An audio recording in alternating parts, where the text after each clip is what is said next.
श्री शिवाय नमस्तुभ्यम। हम सबको पता है कि वैसाख का बहुत ही पवित्र महीना स्टार्ट हो गया है और आपको पता होगा कि पूज्य गुरु जी ने अपनी बहुत सारी कथाओं में वैसाख की एक बात आपको बताई है कि इस पूरी वैसाख के महीने में अगर हम दो हाथों से कोई भी चीज़ महादेव को समर्पित करते हैं तो इसकी जो कृपा होती है, उस उपाय का जो फल होता है वो हमें बहुत जल्दी मिलता है। तो आप सभी लोगों को गन्ने का रस का ये उपाय अपने दोनों हाथों से चढ़ाना है।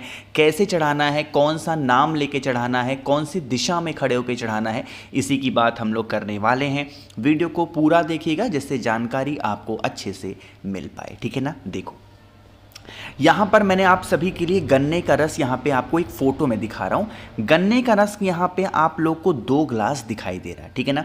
आपको भी मार्केट जाना है और कोई ये बहाना नहीं करेगा कि भैया हमें गन्ने का रस नहीं मिलता है। आज के टाइम पे हर एक गली नुक्कड़ चौराहे पे, मोहल्ले मोहल्ले, कॉलोनी कॉलोनी में आपको गन्ने का रस मिल जाएगा, ठीक है ना। अब आपको लेना है इस प्रकार से 10 रुपए वाला गन्ने का रस, ठीक है ना। एक गिलास ले लो 10 रुपए का और दूसरा गिलास ले लो 10 रुपए का। यहाँ पे ये नहीं ज़रूरी है कि उस गन्ने का रस को हमें कौन से पात्र में डालना है, तांबे का लोटा है, स्टील है, चांदी है, कोई भी है, ठीक है ना। लेकिन एक चीज़ का और ध्यान दीजिएगा, मैंने यहाँ पे स्क्रीन पे आप सभी लोगों को कई चीज़ दिखा रहा हूँ। एक तो यहाँ पे अदरक दिखाई दे रहा है, एक यहाँ पे नींबू दिखाई दे रहा है। आप देखोगे जब गन्ने को उसमें ना डाल करके जूस निकालते हैं तो वो देखते होगे उसमें नींबू डालते हैं, अदरक डालते हैं, पुदीना डालते हैं, नमक डालते हैं और बर्फ़ वगैरह भी इस्तेमाल करते हैं। आपको ये सब कुछ नहीं डलवाना है। भले वो 10 के बदले 15 रुपए ले ले, लेकिन उनसे कहना भैया हमको नींबू नहीं डलवाना, भैया हमको नमक नहीं डलवाना, अदरक नहीं, पुदीना नहीं, बर्फ़ नहीं, हमको बिल्कुल सादा गन्ने का रस चाहिए। हमें यह उपाय पूजा करने, मतलब हमको ये गन्ने का रस पूजा करने के लिए चाहिए ना। तो वो लोग अच्छे होते हैं, आराम से आपको दे देंगे, ठीक है ना। अब सादा बिल्कुल गन्ने का रस लेना और उसे लेकर के कहाँ पे जाओगे, महादेव के शिवलिंग के पास में। एक नियम समझेंगे, जब हम महादेव के शिवलिंग के पास आते हैं और अपनी मनोकामना के लिए जाते हैं तो बेलपत्र होना बहुत ज़रूरी है। तो पूरी वैसाख के महीने में, चाहे वो सोमवार का दिन हो, मंगलवार का दिन हो, हफ्ते में 1 से 2 दिन आप सभी को इस उपाय को ज़रूर करना चाहिए, ठीक है ना। देखो जो बेलपत्र होगी, सबसे पहले उस बेलपत्र को महादेव के शिवलिंग के ऊपर चढ़ाना, ठीक है ना, रख देना। एंड रखने के बाद में जो आपके पास में गन्ने का रस है उसको दोनों हाथों से महादेव के शिवलिंग के ऊपर चढ़ाएंगे। अब एक नियम है, जब आप दोनों हाथों से गन्ने का रस महादेव के शिवलिंग के ऊपर चढ़ा रहे हो तो ध्यान रखिएगा 2 तरीके से जल नहीं गिरना चाहिए। कहने का मतलब क्या है, मान लो आप एक गन्ने का रस ऐसे चढ़ा रहे हो और एक गन्ने का रस ऐसे चढ़ा रहे हो, लेकिन ये तरीका नहीं है। तरीका क्या कहता है, आप गन्ने का रस ऐसे चढ़ाओगे और ऐसे चढ़ाओगे दोनों हाथों पकड़ करके, लेकिन जो धार गिरनी चाहिए वो एक हो जाए। चीज़ें क्लियर हो रही हैं क्या? ऐसा नहीं अलग अलग धार गिरे, चढ़ाओगे दोनों हाथों से, लेकिन जो गन्ने का रस का धार बनना चाहिए वो आपका एक ही बन करके शिवलिंग के ऊपर, बेलपत्र के ऊपर गिरना चाहिए। और जब गिरेगा तो आपको एक नाम बोलना है। वो नाम कौन सा होगा? अरे बताओ भाई, त्रिपुरा सुंदरी का नाम लेकर के अगर आप बेलपत्र के ऊपर गन्ने का रस महादेव के शिवलिंग के ऊपर वैसाख के महीने में समर्पित करते हैं तो इससे महादेव तृप्त होते हैं, ठंडे होते हैं और महादेव इससे खुश होंगे। तो आपकी जो मनोकामना होगी वो पूरी होगी। ध्यान रखिएगा, गन्ने का रस चढ़ाने के बाद में एक आप तांबे के लोटे में जल को लेकर के भी दोबारा महादेव के शिवलिंग के ऊपर जल ज़रूर चढ़ाइएगा, ठीक है ना। चीज़ें क्लियर हो रही हैं क्या?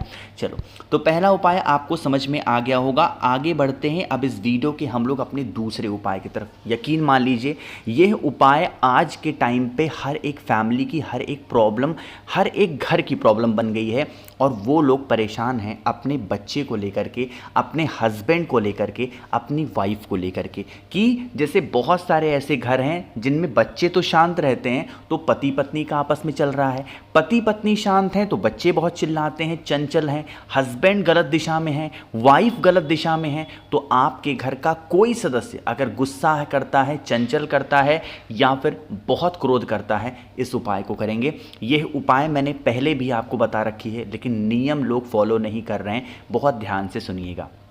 देखो क्या करना है, आपको शहद लेना, थोड़ा सा शहद की मात्रा इस बार हमें ज़्यादा लेनी है ना। एक छोटी सी कटोरी, कोई सी भी कटोरी हो, थोड़ा सा छोटी सी कटोरी में शहद लेना। शहद लेने के बाद में आपको एक चीज़ और लेनी है ना, मैंने आपको बता रखा है, वो चीज़ होती है आपकी नौमुखी रुद्राक्ष, ठीक है ना।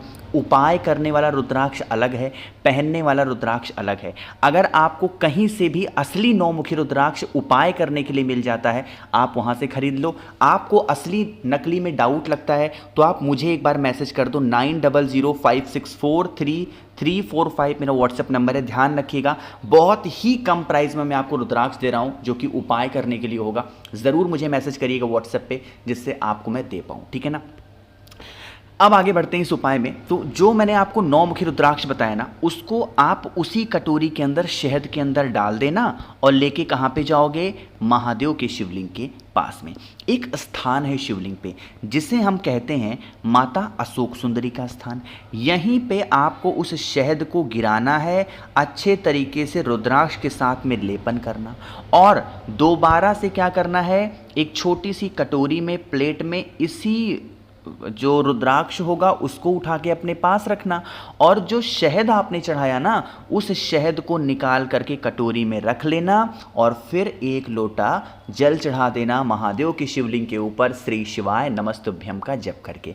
ध्यान रखिएगा, जब आप इस उपाय को कर रहे हैं चंचलता के लिए, लड़ाई झगड़े के लिए, तो हाटकेश्वर महादेव का नाम जरूर लेना। देखो आप लोग लाइफ में बहुत सारे पैसे इधर उधर वेस्ट करते ही करते होंगे, है ना, करते हो, तो एक बार नौमुखी रुद्राक्ष का ये उपाय करके ज़रूर देखिएगा, आपकी जीवन सुधर जाएगी, ठीक है ना। अब जो आपने शहद रोका है महादेव के शिवलिंग से, उसे घर पे लेके जाएंगे, और 9 दिनों तक या 11 दिनों तक किसी भी चीज़ में मिला करके अगर उस व्यक्ति को खिलाना स्टार्ट करते हैं, तो आपको कुछ ही दिनों में उस व्यक्ति के अंदर परिवर्तन देखने को ज़रूर मिलेगा। बस सच्ची श्रद्धा, सच्चा विश्वास होना चाहिए इस उपाय को करने के लिए, ठीक है ना। 2 उपाय आपको समझ में आ गए हैं। आगे बढ़ते हैं इस वीडियो के हम लोग अपने तीसरे उपाय की तरफ, जो कि आप सभी को करना है बेल पत्र के साथ में। कैसे करना है, कहाँ पे, सारी बात बताऊंगा, लेकिन सबसे पहले करेंगे वीडियो को लाइक। जिसने अभी तक चैनल को सब्सक्राइब नहीं किया, मेरी आवाज़ आप पहली बार सुन रहे हैं, चैनल को ज़रूर सब्सक्राइब करेंगे, है ना। देखो सबसे पहले आप समझ लेते हैं इस उपाय के बेनिफिट क्या है, फ़ायदे क्या हैं। यहाँ पर आप सभी लोगों को यह उपाय करना है अपने घर की रोग बीमारी को हमेशा के लिए ख़त्म करने के लिए। उसके लिए हमें 2 से 3 चीज़ों की आवश्यकता पड़ेगी। सबसे पहले महादेव की प्रिय चीज़ आपको लेनी है इस वैशाख के महीने में, सिर्फ एक बेलपत्र। बेलपत्र के बाद में दोबारा जो दूसरी चीज़ लेनी है उसे हम लोग कहेंगे इत्र, ठीक है ना। इत्र लीजिएगा, एंड इत्र लेने के बाद में जो तीसरी सबसे अच्छी चीज़ होगी वो एक शमी का पत्ता लेना। अब देखो, जो आपने बेल पत्र लिया, इस बेल पत्र के बड़े वाले पत्ते पे आपको क्या लगाना है, अरे बताओ भाई क्या लगाओगे, इत्र लगाना। और इसी इत्र के ऊपर जो मैंने आप लोग को शमी का पत्ता दिखाया उसको रख देना, ठीक है ना। रख दिया, फिर आप इस बेल पत्र को उठाएंगे, तांबे के लोटे में जल भरिएगा और पहुंच जाना है सीधा महादेव के शिवलिंग के पास में। फेस रखना होगा उत्तर दिशा, नॉर्थ डायरेक्शन। जो आपके पास में बेलपत्र है, उस एक बेलपत्र को माता अशोक सुंदरी के स्थान पर समर्पित करना है। जब भी हम बीमारी का कोई उपाय करते हैं, कुंदकेश्वर महादेव का ध्यान ज़रूर करना होता है, इन्हीं के नाम का स्मरण करके, और फिर एक लोटा जल मात्र चढ़ा देने से यकीन मान लीजिए जीवन की तकलीफ़ें आपकी हमेशा के लिए ख़त्म हो जाएंगी, ठीक है ना। खासकर बीमारी तो आपके घर में कभी प्रवेश नहीं करेगी। आगे बढ़ते हैं इस वीडियो के सबसे आखिरी उपाय की तरफ, जो कि हमारा चौथा उपाय है।